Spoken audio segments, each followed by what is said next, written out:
제가 먼저 선독하겠습니다. 사울이 주의 제자들을 치려고 여전히 위협과 살기를 내뿜으며 대제사장에 가서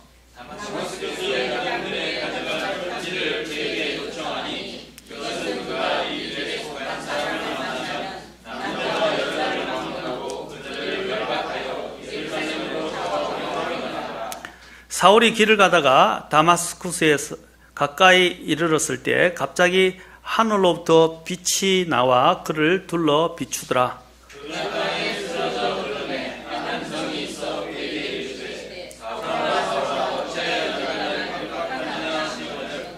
그가 이르되 주여 누구시니까 하니 주께서 이르시되 나는 내가 핍박하는 예수라. 가시채를 걷어차기가 내게 고생이라 하시거늘.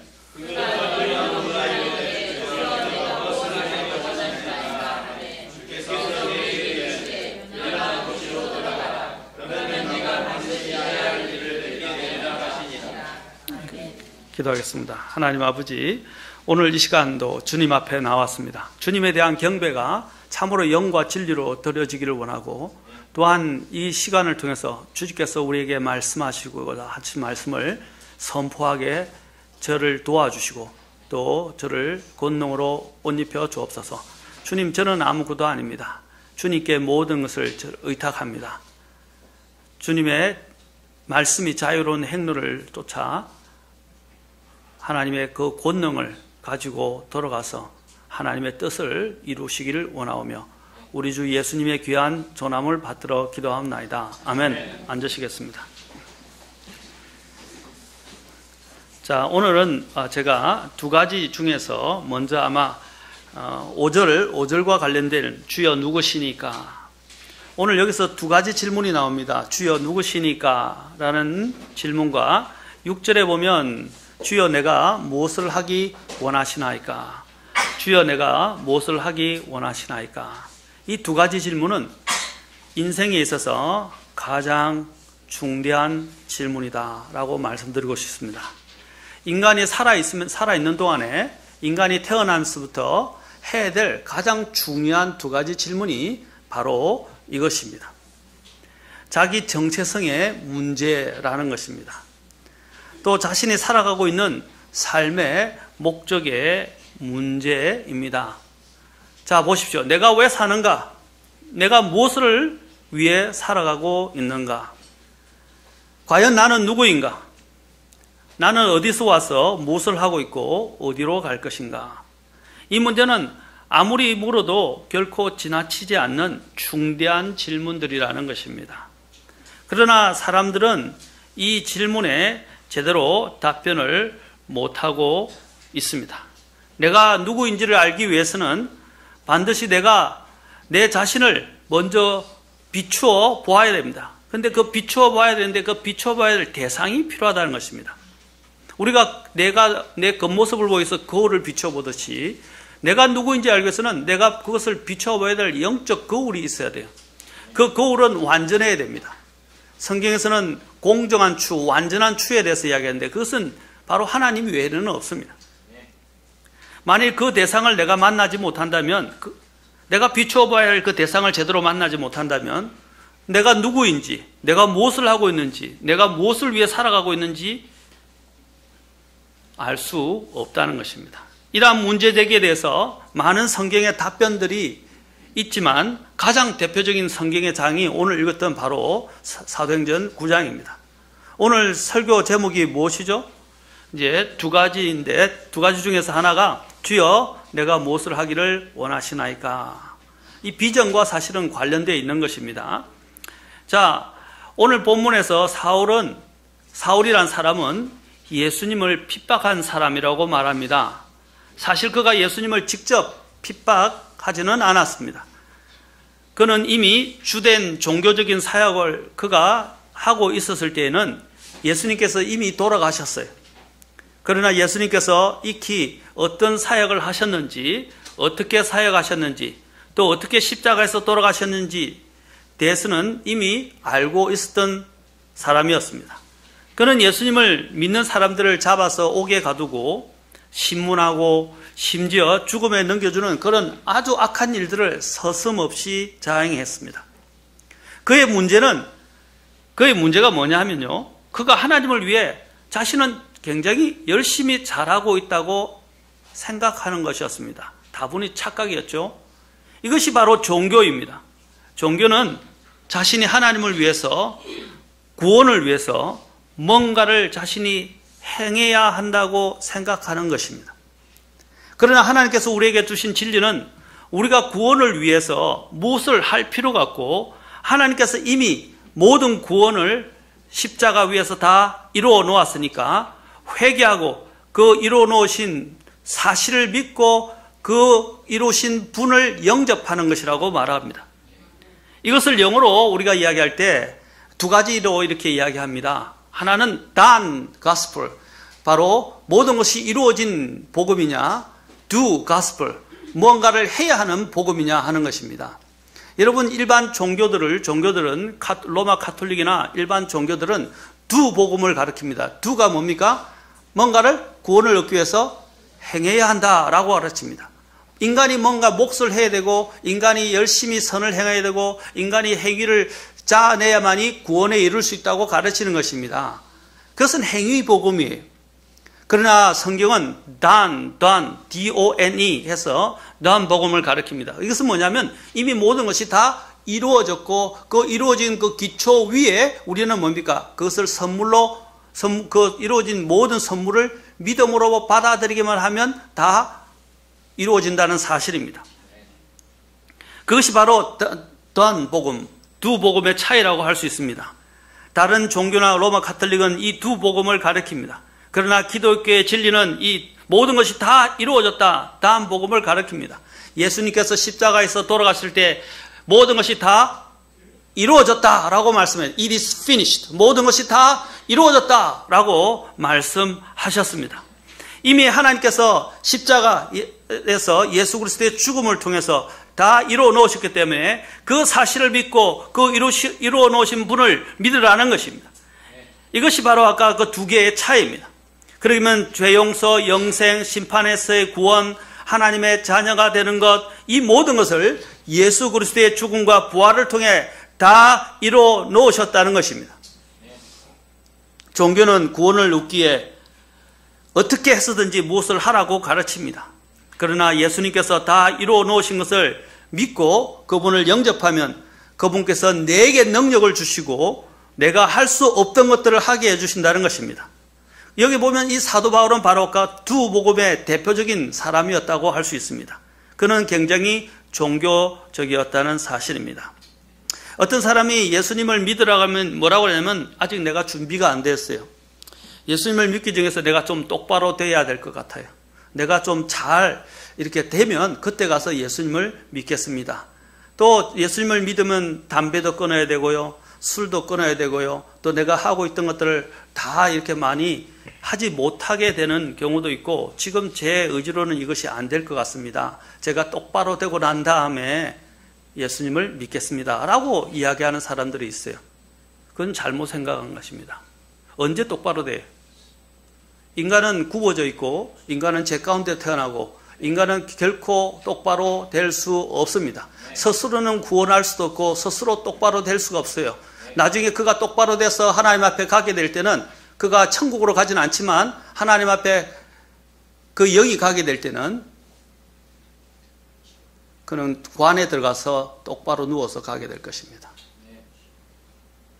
이건 중대한 문제예요.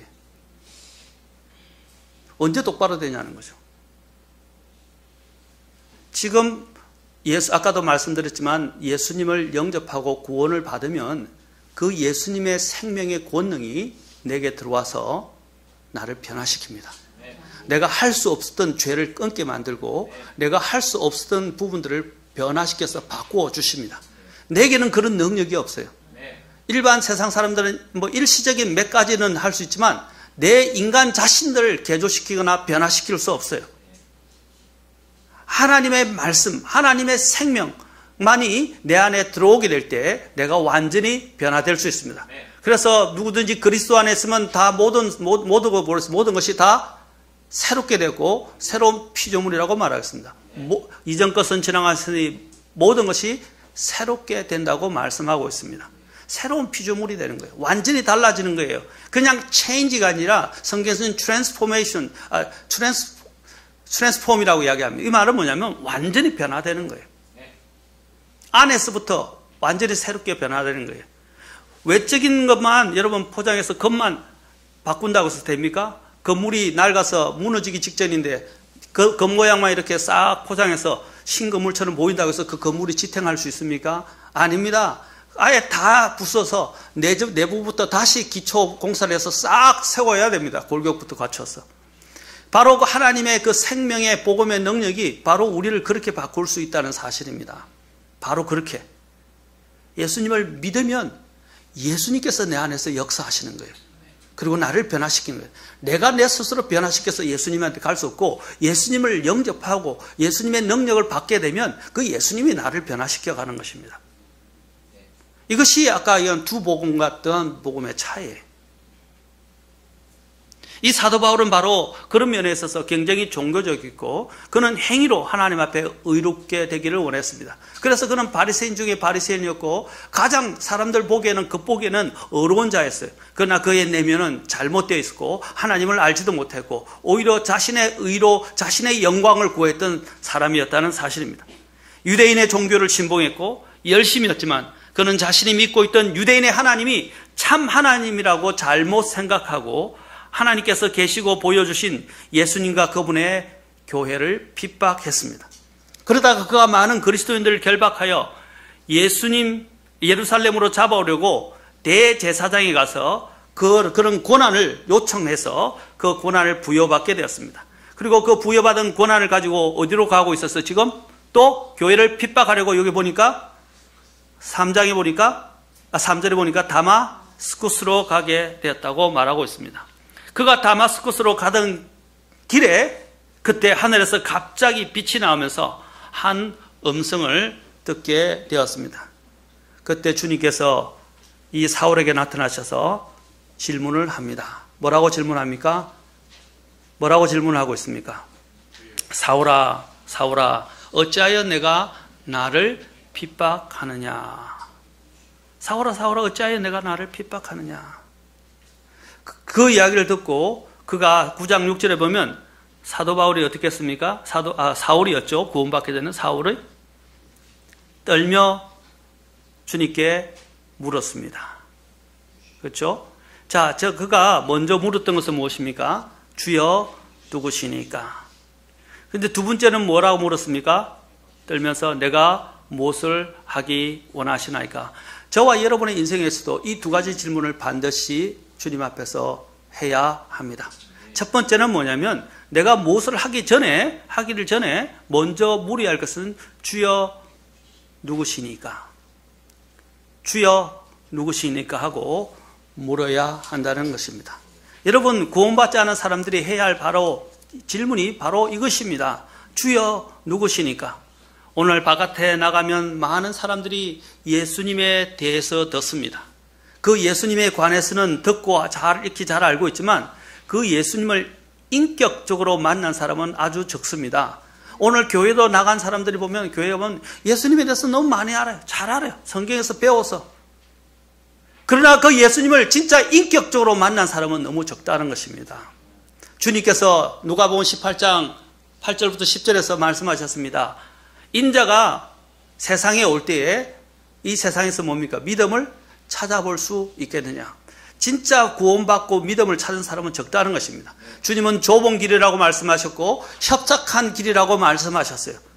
세상의 문은 넓고 그리로 들어가는 사람은 많지만 주님으로 들어가는 영생의 문은 굉장히 적고 협착하다고 그랬어요. 그 길은. 예수님에 대해서 알고 있는 것이 중요하지 않아요. 예수님을 제대로 알고 예수님을 만나야 된다는 것입니다. 그것이 바로 주여 누구시니까? 라는 질문에 들어있다는 사실이에요. 저와 여러분들을 한번 생각해보면 내가 정말 예수님을 인격적으로 제대로 만나서 예수님이 누군지를 알고 그분을 영접했습니까? 한번 물어보세요. 그냥 어릴 때부터 교회 다니고 형식적으로 교회 다니고 그냥 예수님을 믿으라 그러니까 믿는 흉내를 내고 그냥 다니고 예수님을 그냥 머리로는 다 알고 있어요. 설교를 많이 듣고 뭐 성경에서 가르치는 것들을 들었으니까. 그러나 정말로 내 마음속으로 깊은 곳에서 인격적으로 예수님을 만나냐는 거죠.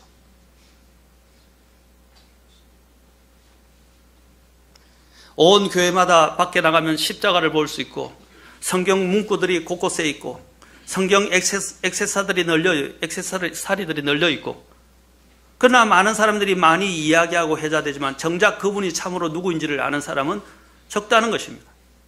여러분 구원받는 믿음이라고 이야기하는데 그 구원받는 믿음이라는 것은 예수님에 관해서 아는 것이 아니라 그분의 인격과 만나 교제하는 것입니다.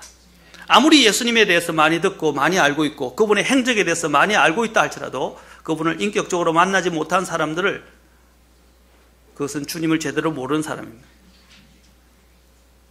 다른 종교에서조차도 예수님에 대해서 언급합니다. 불신자들도 예수님에 대해서 언급합니다. 불신자들 중에는 예수님의 굉장한 도덕적 선생, 그렇죠? 굉장히 뛰어난 옛날에 있었던 역사적 한 선생에 불과하다고 생각합니다. 또한 여러분 유해지자들은 어떻게 예수님을 믿고 있습니까? 유해지자들은 뭔가를 깨우친 그리스도라고 이야기합니다. 그런데 그 그리스도가 우리가 말하는 그리스도하고 달라요. 우리는 예수님이 바로 그 그리스도예요. 예수님이 바로 하나님의 기름을 받았고 하나님으로부터 보내심을 받은 자라는 것을 우리는 믿습니다. 그 그리스도라는 것은 바로 그분이 하나님이라는 뜻이고 그분이 바로 하나님의 아들이라는 뜻이고 또한 그분이 바로 우리를 구원할 수 있는 메시아라는 뜻이에요. 유일한 구원자라는 뜻이에요. 그러나 유해지자도 예수님을 그리스도라고 이야기해요. 그러나 그 유해지자들이 말하는 그리스도는 어떤 그리스도입니까? 한 그리스도예요. 한 그리스도. 부처도 한 그리스도이고 마호메트도 한 그리스도이고 또 앞으로 오게 될 주 마이트레야라고 하는 그것도 한 그리스도라고 이야기합니다. 다시 말해서 깨우쳤는데 그 깨우침에 통달한 한 사람이 오게 될 것인데 그 깨우친 통달한 사람을 그리스도라고 이야기하는 거예요. 그래서 부처도 그리스도라고 이야기하고 마이트레야도 그리스도라고 이야기하는 거예요. 그들이 정의하는 그리스도와 우리가 이야기하는 그리스도는 다르다 이 말. 성경이 말하는 그리스도는요. 그래서 성경에서 말합니다. 예수님이 그 그리스도이신 것을 믿지 아니하면 어디에도 구원이 없어요. 아까도 말했죠. 예수님을 그리스도라고 부르는 것이 중요하지 않아요. 그 예수님이 그 그리스도임을 알고 그분을 영적으로 믿음을 통해서 직접 만나지 않는다면 구원받을 수 없다는 것입니다. 로마 카톨릭도 예수님을 언급합니다. 또 다른 이단 종교들도 예수님을 언급합니다. 통일교도 언급하고 그 다음에 또 정명석도 언급하고 또 여기 신천지 다락방 그 다음에 그 외에 또 다른 여러 개 안상홍 그들이 믿는 예수님 말하는 예수님과 우리가 말하는 예수님이 뭐가 다르냐는 거죠. 여호와의 증인 같은 경우도 다 비슷해요. 통일교 그거 보면 딱 거의 정해져 있어요. 여호와의 증인은 뭘 이야기합니까? 예수님을 이야기합니다. 근데 그들은 뭐입니까? 예수님은 하나님보다 열등한 하나님 또 하나님에 의해서 피조된 하나님이라고 이야기를 해요.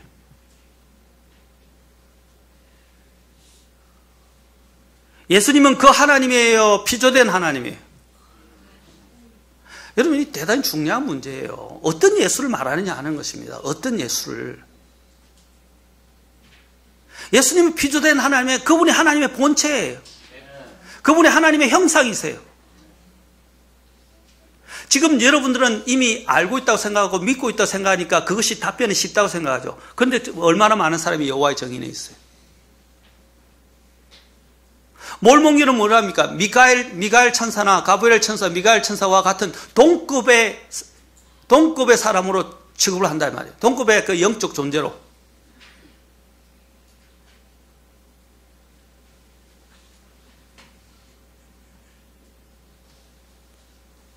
그리고 통일교 같은 경우나 문선명이나 그 정명석 애청교 같은 경우는 어떻게 이야기합니까? 예수님은.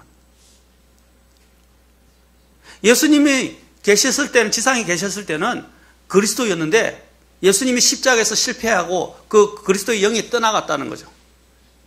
그래서 예수님 십자가에서 실패했다는 거예요.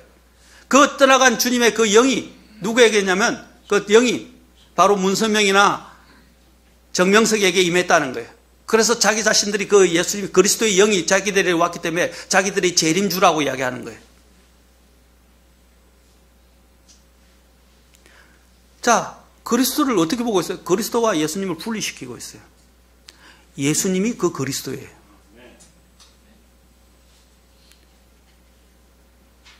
여러분, 도처에 나오면 이상한 예수님을 이야기하는 사람이 많고 예수님을 제대로 알지 못하는 사람들이 많아요. 오늘 이 사도 바울이 물었던 예수님이 어떻습니까? 지금까지 자기가 잘못 알고 있었다는 거죠. 주여 누구시니까? 여러분도 예수님을 잘못 알고 있지 않습니까? 그냥 또 예수님을 또 이렇게 이야기하는 구원파의 논리도 한번 보세요. 그냥 예수님을 믿고 영접하면 무조건 구원받는 겁니까? 쉬운 복음이라고 이야기합니다. 그걸 쉬운 복음. 복음은 단순합니다. 그러나 복음은 쉽지 않습니다. 그 복음은 정말로 제대로 안 사람은 하나님의 생명이 그 안에 들어오게 되어 있어요. 그 생명이 제대로 들으려면 그 예수님을 제대로 알아야 되는데 그 예수님을 제대로 알기 위해서는 아까도 얘기했지만 내가 정말로 참된 예수님과 내 자신을 비추어 봐야 돼요. 비추어 봐야 됩니다. 그 비추어 봐야 할 대상이 누구입니까? 오늘 하나님 예수님이 나타나셔서 보셨어요. 예수님이 무엇 가운데 나타났다고요? 아까? 빛 가운데서 나타나셨어요. 빛으로 나타나셨어요. 3절에 보십시오. 갑자기 하늘로부터 빛이 나와 그를 둘러 비치더라. 사도 바울은 빛을 보고 또 하나님께로부터 온 음성을 들었습니다. 그러고 난 다음에 나중에는 이제 그분을 제대로 알고 난 다음에 떨면서 내가 무엇을 하기를 원하시나이까? 라고 물었습니다. 주님이 먼저 그가 주여 누구시니까? 라고 물었을 때 예수님께서 말씀하셨어요. 아까도 얘기했죠. 그는 기세가 등등해서 하나님의 교회를 핍박하고 예수님을 믿는 자들을 핍박하고 예수님을 믿는 사람들을 옥에 가두고 또 그것에 고난을 부여받아서 이제 다마스커스까지 가서 그들을 체포해서 어떻게 끌고 가려고 옥에 가두려고 신문하려고 그는 기세가 등등해서 나아갔던 것입니다. 그러자 주님께서 뭐라고 말씀하셨어요? 사울아 사울아 어찌하여 너가 나를 핍박하느냐? 그는 예수님을 믿는 자들을 핍박했는데 그거는 곧 예수님을 믿는 자들을 핍박하는 것이 예수님을 핍박하는 것이었어요. 그리고 또 주님은 뭐라고 했어요? 그것이 교회를 핍박하는 것이었어요. 그래서 주님은 그런 사람을 뭐라고 그래야 합니까? 사울아 사울아 내가 가시채를 걷어차는 것이 고생이니라. 가시채를 걷어찬다. 어떤 사람이 제가 옛날 이야기 듣는데 어떤 사람이 화가 나가지고 그냥 막 화가 난 눈에 안 보인다고 그 옆에 선인장이 있는데 선인장을 막 때려쳐 버렸어요. 어떻게 됐겠어요? 상상을 해보세요. 온전히 선인장 가시가 다 찔려가지고 그 선인장을 찌르면 누가 손해예요? 아무리 화가 나도 그렇지 왜 선인장을 쳐? 그 어리석은 자 아닙니까? 자기만 고생하는 거예요. 마찬가지로 가시채를 걷어차는 것은 누가 고생하는 겁니까? 그 가시채를 걷어차는 자가 고생해요. 바로 사울이 고생하는 거예요. 주님이 말씀하세요. 사울아 사울아 내가 가시채를 걷어차는 게 내게 고생이다 그러셨어요. 예수님을 대적하고 예수님을 부인하고 예수님을 거부하는 사람이 바로 이 가시채를 걷어차는 것과 같은 거예요. 예수님을 제대로 알지 못한 상태에서 자신의 힘으로 어려워지려고 그러고 자신이 하나님을 제일 잘 믿는다고 종교에 빠져 있는 사람들, 예수님을 제대로 만나지 못한 사람들, 예수님을 거부하는 모든 사람들은 가시채를 걷어차는 거예요. 스스로 고생을 자처하는 것이 얼마나 이것은 불행한 인생입니까? 여러분 교회 나오는 게 중요하죠. 어릴 때부터 주일학교 때 교회 다니는 것이 중요하지 않아요. 예수님을 제대로 알아야 된다는 거죠. 제대로 만나야 됩니다. 예수님은 성경에서는 예수님이 걸려 넘어지는 돌, 예수님은 또한 바위라고 말씀하셨어요. 단단한 바위라고 말씀하셨어요. 반석과 같은 바위.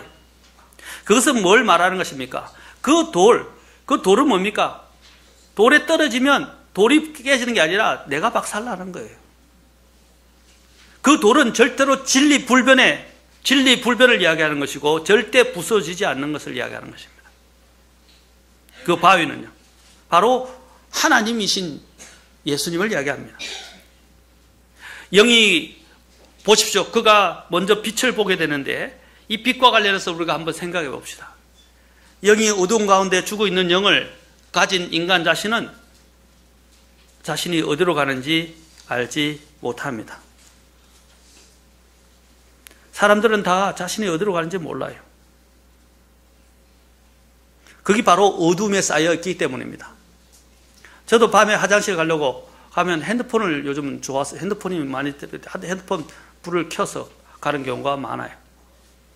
또 밤에 목이 말라서 물 떠러 갈 때도 부엌으로 갈 때도 핸드폰을 가지고 다 불이 꺼졌는데 또 불을 켜면 자는 사람들한테 또 방해가 되니까 가급적이면 안 깨우게 하려고 이제 핸드폰 불을 조심해서 켜고 갑니다. 근데 어떤 때는 핸드폰을 어디 놔둔지 몰라서 놔두고 가다가 걸려 넘어지고 오히려 더 큰 소란을 만들기도 하고 그렇게 돼요. 어두운 곳에 가니까 걸려 넘어지는 거예요. 그리고 심지어는 무릎이 부딪혀서 그 침대나 바깥에 있는 것에 물건에 부딪혀가지고 무릎을 다친 적도 많아요. 요즘 나이가 드니까 얼마나 잘 다치는지 저년부터 더 다쳐요. 옛날에는 민감하고 민첩성이 뛰어나서 빨리빨리 일으키고 빨리빨리 넘어지고 균형을 잡고 했는데 요즘은 제 마음대로 안 되더라고요. 그냥 막 자빠져요. 그리고 막 부딪혀요. 온 정신이 멍투성이에요. 요즘 책상에 얼마나 자주 부딪히는지 이게 나이 들어가는 거구나 이제 하는 것을 느끼게 되는데 서럽더라고요. 좀 다소 이제 기력도 없고 근데 멍이 들면 오래 가더라고요. 또 시간도 되게 오래 가요. 빨리 안 나왔고. 자, 이렇게 어둠 속에 있으면 이런 여러 가지 장애가 너무 많다는 것입니다. 아무것도 보이지 않는다는 거예요. 어디서 걸려 넘어질지 알지 못한다는 거예요. 바로 성경에서는 우리의 인간의 이 영이 등불과 같다고 그랬어요. 이 영이 등불과 같다고 그랬어요. 근데 이 영이 어둠에 쌓여 있게 되면 어떻게 되겠죠? 어디로 가는지 모르는 거예요. 어디로 걸려 넘어질지도 모르는 거예요. 자신이 어디를 향하고 있는지도 모르는 거예요. 자, 이 빛을 본다는 것은 대단한 거예요. 사도 사울이 어둠 속에 쌓여 있었어요. 그는 종교의 어둠에 쌓여 있어요. 유대인의 종교의 어둠에 쌓여 있어요. 그는 자신이 어디로 가는지 알지 못했어요. 그러나 빛이 홀연히 나타났습니다. 그에게 빛을 비추어 줬어요. 여러분, 그때 이 빛은 정말로 광명이고 생명입니다. 그에게 바로 이 생명의 빛이 비추어진 것입니다. 어둠은 인간에게 고통과 두려움을 가져다 줍니다. 그러나 빛이 나타나게 될 때는 그 고통과 어둠은 물러가게 됩니다. 그렇죠? 여러분, 이 암 같은 경우도 특히 이 아플 때도 보면 밤에 많이 역사하죠. 낮에 되면 좀 괜찮아져요. 그런데 밤에 되면 고통이 더 심하게 찾아와요. 그리고 또한 이 치료할 때 여러분 요즘은 레이저를 많이 쓰잖아요. 레이저 같은 경우는 레이저가 광선이잖아요. 빛이잖아요. 빛으로 치유하는 거예요. 말라기에 보면 하나님께서 자신을 여호와 라파라고 소개하시면서 또한 뭐라고 말씀하니까 말라기에 보면 내가 떠오르는 해가 떠올라서 치료하는 광선을 발휘하리라고 그랬어요. 그 빛에는 치료하는 권능이 있어요. 그 빛은 우리의 영혼을 치료하고 우리의 영혼을 길을 인도하고 영혼의 불을 밝혀주는 역할을 한다 이 말입니다. 그것이 바로 그 빛이 누구냐? 바로 예수님이라는 것입니다. 그 예수님, 참빛인 그 예수님을 제대로 만나야 된다는 것입니다. 입에 그냥 말하고 머리로 아는 예수님이 아니라 그 빛을 정말로 만난다면 내 인생이 환하게 밝혀지고 내 인생이 변화가 찾아오게 돼 있어요.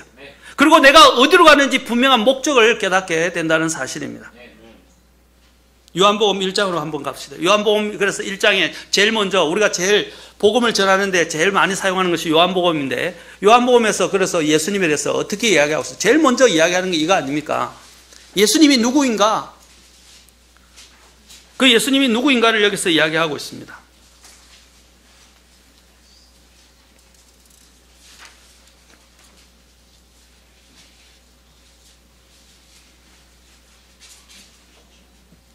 자, 요한복음 1장에 보십시오. 1장에 예수님이 1장 1절부터 3절, 2절까지, 3절까지 뭐라고 그랬어요? 예수님이 창조주 하나님, 말씀 하나님이라고 말씀합니다. 그런데 4절 보십시오. 그분 안에 생명이 있었으며 그 생명은 사람들의 빛. 바로 생명을 주는 빛이다 이 말입니다. 그 빛이 어디에 비쳤다고요? 어둠 속에. 이 어둠은 세상의 캄캄한 어둠에 비치는 빛이기도 하지만 또한 각 인간의 어두워진 그 영을 비추는 빛이라는 것입니다. 우리의 영이 지금 어떻게 되어 있죠? 그 영은 인간의 등불이라고 성경에서 잠언 20장 27절에서 말하고 있어요. 자, 이거 잡고 계시고 잠언 20장 27절 가서 한번 봅시다.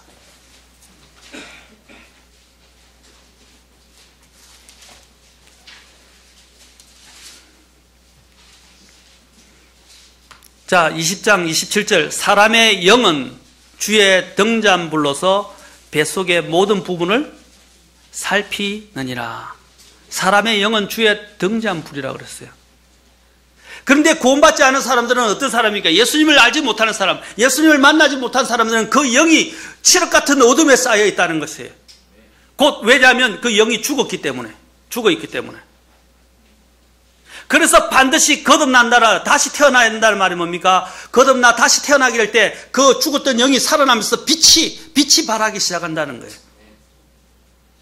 사람의 영은 주의 등잔불과 같은 거예요.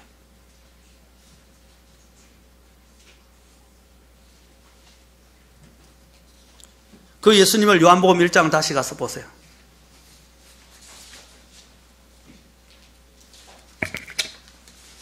잠언 4장 19절에서는 보면 사악한 자의 길은 어둠과 같다고 말하고 있습니다. 그리고 그들이 어디서 걸려 넘었는지 알지 못한다고 그랬어요. 제가 죄송합니다. 4장 19절에도 나와 있어요. 사악한 자의 길은 어둠과 같다고 되어 있어요. 그래서 자기가 어디서 걸려 넘어지는지 알지 못하지. 아까 제가 말씀드렸죠? 영이 죽어 있으니까 어디서 걸려 넘어지는지 어디로 가고 있는지도 모른다는 거예요. 멸망을 가고 있는데도. 자기가 멸망으로 가는지도 몰라요. 그게 얼마나 불쌍한 인생입니까? 그때 예수님이 말씀하셨습니다. 사도 바울이 그 어둠 가운데서 빛을 보았던 것입니다. 그 빛이신 예수님에 대해서 요한복음이 말합니다. 1장, 자, 아까 4절 받고 5절에 보십시오.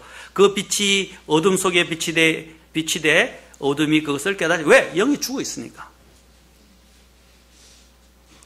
그 다음에 9절 보십시오. 그 빛은 참 빛으로 세상에 들어오는 모든 사람을 비추느니라. 이 빛이 뭐라고 그랬어요? 참 빛이라고 그랬어요. 참 빛. 여러분, 이 빛을 대문자로 해놨습니다. 고딕체로 해놨죠, 여러분? 그렇죠? 이 영어로는 킹제임 성경에서는 첫자가 대문자예요. 모든 것의 원천인, 생명을 주는 원천이라는 것입니다. 그래서 세상에 들어오는 모든 사람을 비춘다는 것입니다. 그런데 어떤 일이 일어났습니까? 또 10절. 그분께 세상에 계셨으며 세상이 그분에 의해 만들어졌을 때 세상이 그분을 알지 못하였다라고 말하고 있습니다. 또 세상이 비춰져서 예수님이 비춰졌는데 세상이 그 예수님을 거부한 거예요. 왜 거부하게 됐습니까? 자, 보세요. 3장으로 가보세요. 3장 19절 요한복음.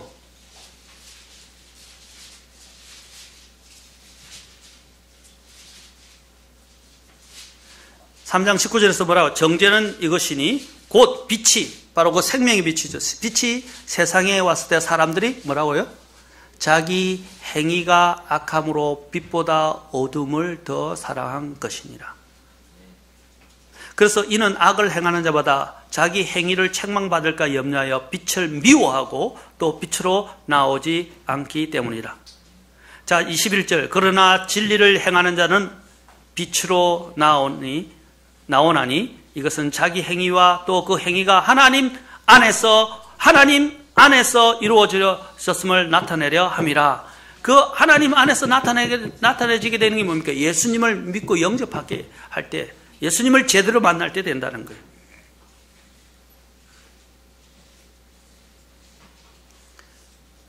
예수님은 이 어두운 세상, 우리의 어두운 영을 비추는 참 빛이십니다. 그 빛을 사울이 보았던 거예요. 우리도 그 빛을 제대로 만나야 됩니다. 그 빛을 보아야 됩니다.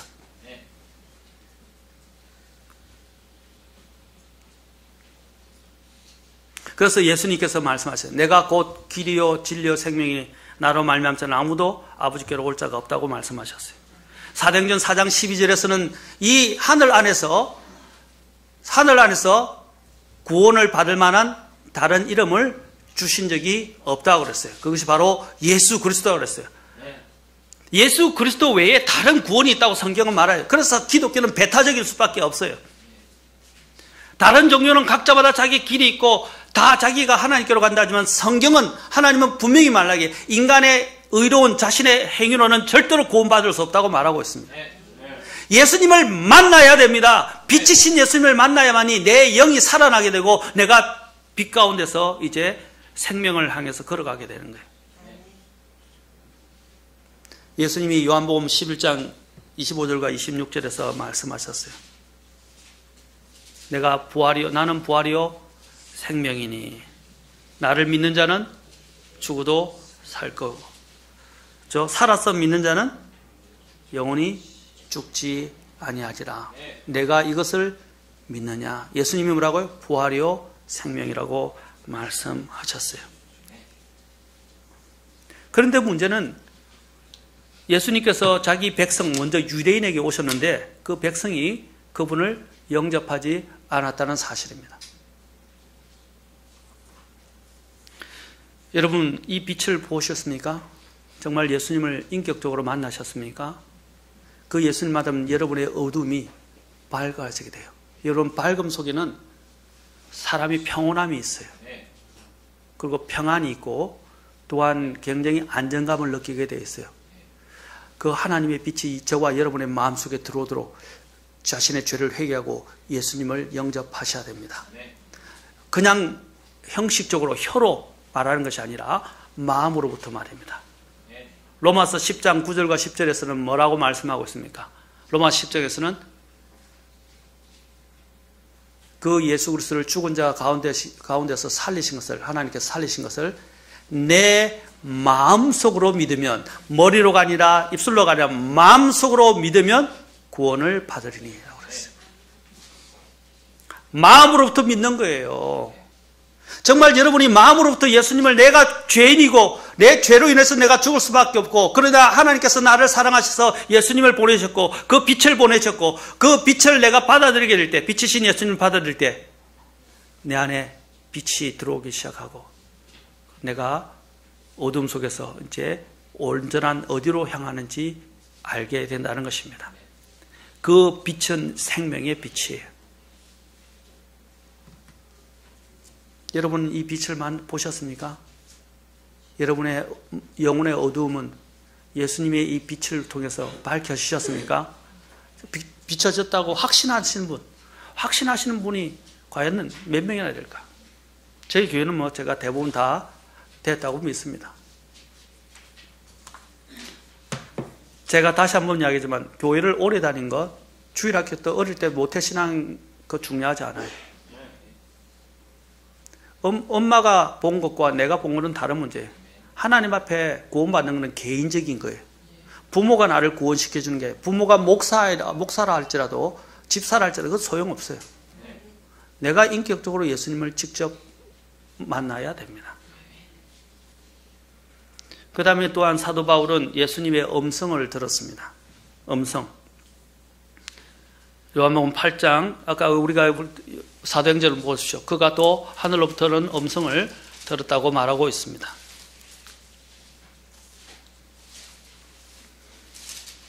자, 사도행전 9장에 가서 자 4절에 나오죠. 먼저 그가 빛을 보았고 4절에 그가 땅에 쓰러져 들음에 한 음성이 있어 그에게 이르시되 라고 하면서 사울에게 찾아와서 물었습니다. 이 음성은 무엇입니까? 바로 생명의 음성이라는 것입니다. 이 음성은 첫째 두 가지로 나누어져 있어요. 성경에 있어요. 우리가 두 가지 음성을 듣게 될 거예요. 확실하게. 첫째는 구원의 부르심으로서의 음성이 있고요. 두 번째는 이제 앞으로 부활의 음성을 듣게 될 것입니다. 부활의 음성. 우리가 만약에 예수님이 지금 우리가 살고 있는 시대에 재림하지 않는다고 한다면 우리는 죽게 될 것이죠. 그런데 죽는데 성경에서는 그리스도 안에서 예수님을 믿고 죽은 자들을 죽는다고 표현 안 해요. 잠잔다라고 표현하고 있어요. 잠시 자는 거예요. 잠에서 깨어난 것처럼. 그래서 자다가 어떻게 해요? 부활의 음성을 듣고 깨어나게 됩니다. 부활의 음성을 듣고 깨어나게 될 것입니다. 그래서 요한복음 5장 24절에서 먼저 예수님께서 말씀하셨어요. 자, 이 구원의 음성에 대해서 한번 봅시다. 요한복음 가서 보겠습니다. 5장 24절부터 25절에 자, 요한복음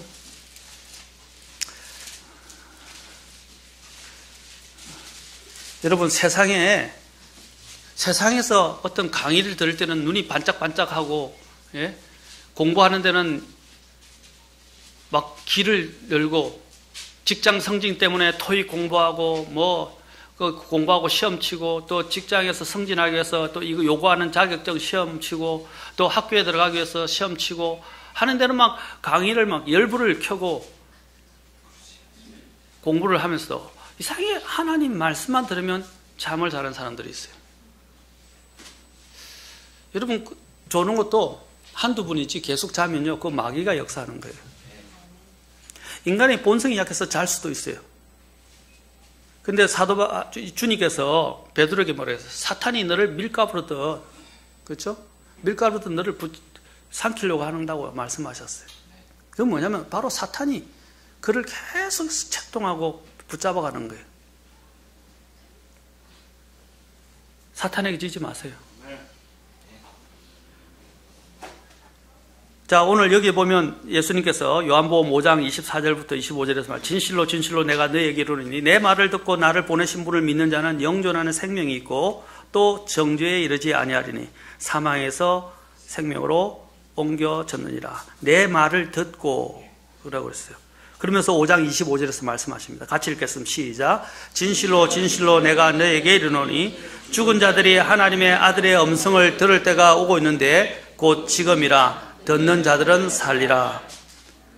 죽은 자들이 여기서 이것은 부활을 말하는 게 아니고 지금 영적으로 죽은 자들이 하나님의 아들 바로 그 예수 그리스도의 음성을 제대로 듣고 듣게 되면 어떻게 된다고요? 듣고 반응하게 되면 아까 반응하게 되면 그 어둠에 있던 영이 어떻게 된다고요? 빛으로 가득하게 된다 그래요. 빛이 된다고 그랬죠. 살아나서 또 이 음성을 들으면 뭐라고 그래요? 그 사람이 죽었던 사람이 살아난다 그랬어요. 바로 부활의 영적 부활입니다. 이거는 영적 부활, 영의 부활이라는 것입니다. 그런데 주님이 이것만 약속하시기 구원의 음성, 이 하나님의 음성을 제대로 듣게 되면 내 영이 되살아난다는 것이에요. 죽었던 영이. 그래서 에베소서 2장 1절 2절에서는 말했어요. 범법과 죄로 죽었던 너희를 그리스도께서 어떻게 그랬어요? 그분께서 너희를 살리셨도다 그랬어요. 살아난다 이 말이에요. 그게 다시 태어나는 거예요. 거듭난다고 이야기하죠. 그 다음에 또 하나는 뭐냐면 이 예수님의 음성을 들으면 다시 죽었던 영이 살아나서 그렇죠? 새 사람이 되는 것뿐 아니라 또한 그 음성은 그 사람을 이제 앞으로 천국으로 갈 수 있도록 부활시킨다, 변화시킨단 말입니다. 요한복음 5장 또 계속해서 봅시다. 5장 28절, 29절에서 주님이 지금 이 음성을 가지고 두 가지로 이야기하고 있어요. 5장 28절, 29절. 이 말에 놀라지 말라. 무덤 속에 이제 그러죠. 주님이 분명히 언급한 무덤 속에 있는 모든 자들이 그분의 음성을 듣고 나올 때가 오고 있나니. 자, 예수님을 믿지 않고 죽은 자들과 예수님을 믿고 죽은 자들의 모든 것이 어떻게 해요? 영혼의 운명이 갈림길에 완전히 달라진다는 것입니다. 자, 보세요. 5장 29절. 자, 선을 행하는 자들은 생명의 부활로, 악을 행하는 자들은 정죄의 부활로 나오니. 여러분, 선을 행한다는 말이 뭐예요? 이건 인간의 행위로 구원받는다는 말이 아니에요. 이거는 이래서 구원받아서 부활한다는 말이 아니에요. 이 선은 하나님 안에만 선이 있고 그 하나님이신 예수님을 제대로 만나야만이 내 안에 선이 형성이 되기 시작해요. 예수님을 만나지 못한 사람들은 어떻게 된다고? 무슨 부활로요? 정죄의 부활, 영원한 멸망에 이른다. 지옥에 간다는 거죠. 그러나 예수님을 만난 사람들은 생명의 부활이 그들에게 찾아온다는 것입니다. 이 생명의 빛과 생명의 음성을 듣게 된다면 방향을 찾지 못해서 방황하던 그 영혼이 어떻게 돼요? 생명과 소망을 얻게 되고 능력도 얻게 될 것입니다. 여러분들은 이 빛을 보았습니까? 이 음성을 들었습니까? 오늘 그렇지 못한다면 오늘 사울이 지금까지 자기가 하나님을 위해서 자신이 가장 잘 섬기고 열심히 했다고 착각하고 있었는데 그것이 종교라고 그랬어요. 그것은 생명이 이르지 못한다고 그랬어요. 오늘 이와 같이 이 사울과 같이 하나님을 제대로 모르면서 자기가 하나님을 믿는다고 생각하고 아니면 하나님을 그냥 있는 그대로 거부해버리는 사람이 없습니까? 제대로 예수님을 만나십시오. 특히 우리 아이들. 내가 어릴 때부터 엄마 뱃속에서부터 교회 다녔다. 그거 중요하지 않아요. 정말 예수님을 오늘 주여 누구시니까? 정말 그 예수님이 어떤 예수님인지, 그 예수님이 나를 위해서 어떻게 해주신지 그걸 제대로 알고 믿으라는 것입니다. 먼저 내가 죄인이라는 사실을 깨달아야 돼요. 죄를 인식하지 못한 상태에서 예수님의 그 십자가 사건의 그 사랑을 받아들일 수 없어요. 알 수도 없어요. 죄가 얼마나 무서운 것인지, 죄가 얼마나 비참한 것인지, 죄가 얼마나 엄청난 영원한 형벌로 나를 끌어가는 건지 알아야 합니다. 성경에서는 죄의 싹은 사망이라고 그랬어요. 이 사망은 육체적 죽음뿐 아니라 영적 죽음과 육체적 죽음뿐 아니라 성경에서는 둘째 사망에 대해서 말하고 있어요. 요한계시록 20장에 보면 둘째 사망에 대해서 이야기하고 있어요. 바로 불과 유황으로 타오르는 그 호수에 던져지는, 그리고 하나님부터 영혼이 단절되어지는, 하나님의 생명성 완전히 영혼이 단절돼서 고통 가운데 영혼을 보내야 되는 그 장소로 떨어지는 것, 그것이 바로 성경은 둘째 사망이라고 말하고 있어요. 성경은 둘째 사망에 대해서 이야기하고 있어요. 육체적 한 번 죽는 것은 사람에게 정해진 것이고 그 후에는 심판이 있으리니. 여러분이 익히 잘 안다고 생각하지만 익히 잘 안다는 것에 너무 여러분들이 익숙해지지 마세요. 복음은 듣고 또 들어도 새로운 것이고 또한 내게는 감사한 것이에요. 구원받았다면 여러분은. 그것이 만약에 지루하고 고라하고 똑같은 이야기 그렇게 들으면 여러분 구원에 문제가 있는 거예요. 아니면 여러분이 신앙이 식었든지.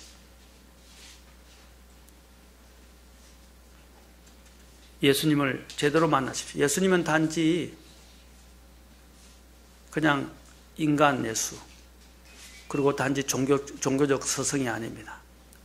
그분이 길이요 유일한 길이요 진리요 생명입니다. 그분을 제대로 만날 때, 인격적으로 만날 때, 아까 죄에 대해서 인식해야 돼요. 두 번째로 뭡니까? 죄에 대해서 인식하고 죄를 회개하십시오. 내가 회개한다고 내가 죄를 해결받는 건 아니에요.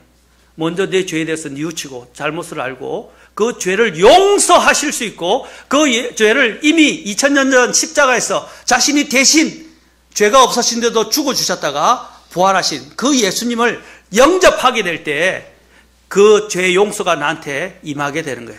모든 죄, 과거, 현재, 미래의 모든 죄가 다 용서를 받게 되는 거예요. 내 죄가 용서받는 건 얼마나 좋은 일인지 아십니까? 내 죄가 용서를 받는 것, 그것은 정말로 자유로운 거예요. 뭐 엄청난 무게의 짐을 벗어 던지는 것 같은 거예요. 여러분, 이 죄는 얼마나 무거운지 여러분을 지옥의 능이 끌고 갈 만큼 강하다 이 말입니다. 무겁다 이 말입니다. 그 쇠사슬을 다 끊어버린다고 생각해 보십시오. 얼마나 가볍게. 영혼의 자유함을, 진리를 알지니 진리가 너희를 자유하게 하리라. 자유롭게 하리라.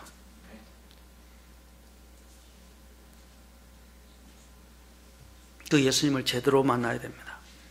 그 제대로 만나고 난 사도 바울은 그 순간에 극적으로 변하게 됐어요. 먼저 주여 누구시니까 하고 나중에 처음에 주여는 그 주님을 제대로 만나기 위해서 부르는 주님이에요. 그런데 주님을 제대로 알지 못했어요. 그런데 그가 극적으로 그것 속에서 변화가 됩니다. 두 번째 바로 질문이 그 한 순간의 차이지만 한 끗의 차이라고 이야기하지만 그 순간에 그는 완전히 변화된 사람이 되었어요. 구원받은 사람이 됐어요. 두 번째 그는 질문을 하게 됩니다. 두 번째 질문에서 뭐라 합니까? 주여 내가 무엇을 하기 원하시니까. 첫 번째 주는 주님을 제대로 몰라서 주님을 찾고자 해서 질문을 드리는 것이고, 누구시니까. 두 번째 질문은 그가 바로 그 순간에 이미 그는 성경에 해박한 사람이었어요. 그 예수님을 보고 예수님의 빛을 보고 예수님의 음성을 듣자마자 그의 인생은 완전히 그때 변했어요. 그 다음부터 그가 제일 먼저 주님께 물었던 질문이 뭡니까? 내가 무엇을 행하기를 원하시나이까? 그가 구원받자마자 질문한 질문이 뭐라고요? 주여. 이때 주는요, 이미 자신이 구원받아서 인정한 주님, 주 하나님을 이야기합니다. 이제 주님이라고 제대로 부르게 됐어요. 처음에는 몰라서 주님이라고 불렀는데 이제는 제대로 주님이라고 부릅니다. 그러면서 뭐라면 내가 무엇을 하기 원하시나이까? 여러분이 구원받고 난 다음에 제일 먼저 물어야 될 질문이 무엇입니까? 감사하면서 주님, 내가 무엇을 하기 원하시나이까? 하고 물어야 됩니다. 이것은 영혼에 있어서 내가 이제 인생을 제대로 빛 가운데 걸어가는 데 있어서 제일 중요한 질문입니다. 묻겠습니다. 여러분이 주님을 만나고 난 이후에 주님께서 여러분에게 무엇을 하기를 원하십니까? 그 질문에 답할 수 있습니까? 하나님이 왜 여러분을 부르셨어요? 하나님이 어떤 목적에 쓰시라고 여러분을 부르셨어요? 누가 히트를 트셔야 되는데 에어컨을 트신 모양이에요. 이게 엉동설하네. 여러분 졸지 말라고 하신 것 같아요, 하나님. 더우면 졸까 싶어서. 여러분, 이제 여러분이 정말 구원받은 사람들이라면 주여 내가 무엇을 하기를 원하시나이까 하고 물으셔야 됩니다. 그리고 주님이 나에게 원하시는 그 뜻을 발견하고 그 길 가운데를 걸어가야 됩니다. 그것이 낭비하지 않는 인생이에요. 허비하지 않는 인생이에요. 인생은 전에도 말씀드린 인생은 연습이 없어요. 인생은 한번 지나가면 되돌이킬 수 없어요. 인생은 연극이 아니에요. 인생은 실제로 사는 것이고 다시 되돌이킬 수 없는 인생을 사는 거예요. 삶을 사는 거예요. 그런데 이 인생을 여러분 헛하게 낭비하지 마십시오. 성경은 시간을 사서 얻으라라고 했어요. Redeem the time. 왜? 시간은 되찾을 수 없기 때문입니다.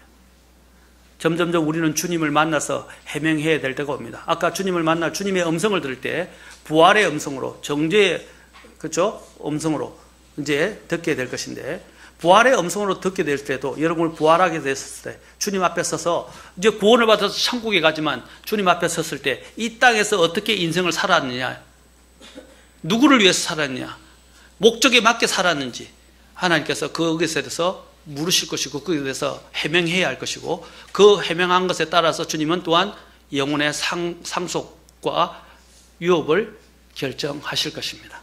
보상이 결정된다 이 말입니다. 오늘 주여 내가 무엇을 하기를 원하시니까 이 질문을 답할 수 있어야 될 것입니다. 찾지 못했다면 오늘 다시 한번 기도하면서 조만간에 성경을 통해서 주님이 내 인생에서 나를 부르신 목적이 무엇인가, 내가 무엇을 하기를 원하시는가 하고 물으시기 바랍니다. 제가 참 놀라운 건 뭐냐면, 제가 아는 선교사님들 중에 선교사님 한 분이 어린아이가 이제 우리가 아마 웅인이에서 한 살 더 많은 정도 나이인 것 같아요. 예수님을 영접하고 그때로부터 예수님께 헌신했어요. 그 어린 나이에 뭘 안다고, 우리가 살 때 뭘 안다고 생각하죠? 확실히 구원받고 예수님을 살겠다고 했던 그 마음으로, 그래서 그가 어떻게 된지 아세요? 결국 선교사로 왔어요. 그 어린 나이에 그가 평생 하나님 앞에 한번 헌신했던 그 부르심을 그는 잊어버리지 않고 그것에 따라서 주님 앞에 섬기면서 인생을 낭비하지 않고 드렸던 것입니다. 이 얼마나 값진 인생입니까? 오늘 여기 어리다고, 여기 초등학생들도 있고 또 유치반 아이들도 있는데 유년부도 있고, 지금 들을 수 있어요. 제대로 하는 말씀 들으면 자신의 정체성을 발견할 수 있고 내가 어디로 가야 하는지를 깨달을 수 있어요. 하나님을 위해서 드린 인생은 절대로 아깝지 않은 인생입니다. 그것은 낭비하지 않는 인생이에요. 영원히 남는 인생입니다. 우리 여러분이 장사를 하시다도 남아야 되잖아요. 이윤이 있잖아요. 제가 이제 옛날에 마지막으로 말씀드리는데, 제가 가면 특히 용산에 옛날 전자상가 컴퓨터 같은 거 할 때 많이 갔었는데, 컴퓨터 가면 협상을 하잖아요. 그걸 깎으면 그래요. 우리 안 남아요. 남는 게 없어요. 지금 손해보고 파는 거예요. 그래서 항상 하는 말이, 그게 업자 아는 분을 제가 만났는데, 그분이 뭐냐면, 믿지는 장사는 없다 이야기를 해요. 믿지는 장사는 없다. 왜냐하면 장사를 한다는 것은 남는 게 장사예요. 제가 말씀드린 요지는 그것입니다. 예수님을 믿는 것은 장사하는 것이 아니지만 예수님을 제대로 믿어요. 그게 영원히 남는다 이 말입니다. 다시 한번 말씀드리면 윌리엄 맥도날드의 영혼을 계산하는 삶, 그 책 저게 지금 새로 구입을 해놨는데 꼭 읽어보십시오. 영혼을 계산하는 삶. 주여 누구이신가를 알기를 원하신 분은 단 한 번뿐인 인생이라는 책이 있어요. 단 한 번뿐인 인생. 속책자예요. 그거 꼭 읽어보세요. 그러면 주여 누구시니까 주님이 누군지를 발견하게 될 것입니다. 주님을 제대로 발견한 사람들은 이제 주여 내가 무엇을 하기를 원하시나이까 라는 해답을 얻기를 원하신다면 영혼을 계산한 삶, 그 책을 꼭 읽어보십시오. 전에 읽었는데 잊어버렸다 하면 다시 한번 읽어보세요. 그러면 여러분이 어떤 인생을 살아야 할 것인지 발견하게 될 것이고 하나님의 뜻 안에서 걸어가서 후회 없는 인생을 살게 될 것입니다. 오늘 이 질문에 답할 수 없다면 꼭 주님께 물어보세요. 주여 누구시니까 주님이 누군지를 발견하시고, 또 내가 구원받은 사람이면 주여 내가 무엇을 하기를 원하시니까 하고 주님 앞에 물어서 그 주님의 뜻 안에서 걸어가시는, 그리고 영원히 남는 주님의 자녀들이 될 수 있기를 축원합니다. 기도하시겠습니다.